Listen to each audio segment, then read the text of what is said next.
WhatsApp once again welcome to my channel उगाड़ियन राय। तो दोस्तों कैसे हो आप? मैं उम्मीद करता हूं कि आप सभी लोग ठीक ठाक होंगे, खैर खैरियत से होंगे। दोस्तों लाहौर कलंदर और मुल्तान सुल्तान का मुकाबला होने जा रहा है। तो अगर आप लोग इस वीडियो पे इसलिए क्लिक करके आए हो कि आप लोग भी आज का मैच लाइव देख सकें, तो दोस्तों आप लोग बिल्कुल सही वीडियो पे आ चुके हैं।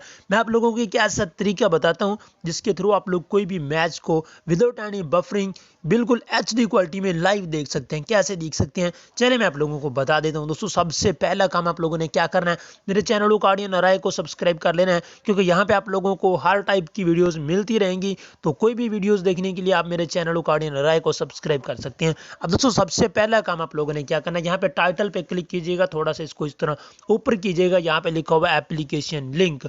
और जैसे ही आप लोग इस ब्लू कलर वाले लिंक पे क्लिक करेंगे तो आप लोगों को एक एप्लीकेशन मिल जाएगी जिसका नेम यहाँ पे मैं आप लोगों को बता देता हूँ, जिसका नेम है लाइव नेट टीवी। तो दोस्तों आप लोगों ने जैसे इसको एप्लीकेशन को डाउनलोड करना है, इंस्टॉल करना है और ओपन करना है, तो आप लोगों के सामने इतने ज़्यादा चैनल आ जाएंगे। तो किसी के थ्रू भी आप लोग जो है आज का मैच बिल्कुल HD क्वालिटी में लाइव देख पाएंगे। यहाँ पे एप्लीकेशन होती है ओपन, तो आप लोगों को ऊपर सेक्शन में जो है ना स्पोर्ट्स का ऑप्शन ढूंढ लेना है। एंड यहाँ पे देखें जियो सुपर, PTV स्पोर्ट एंड बहुत सारे और भी चैनल्स हैं जो कि आप लोगों को काफ़ी हद तक पसंद आएंगे। तो किसी के ऊपर भी आप लोग क्लिक करेंगे तो मैच आपका चल जाएगा। तो आज का मैच कौन जीतेगा ये आप लोगों ने कमेंट सेक्शन में लाजमी बताना है। वीडियो अच्छी लगी और लाइक कीजिएगा। So thanks for watching.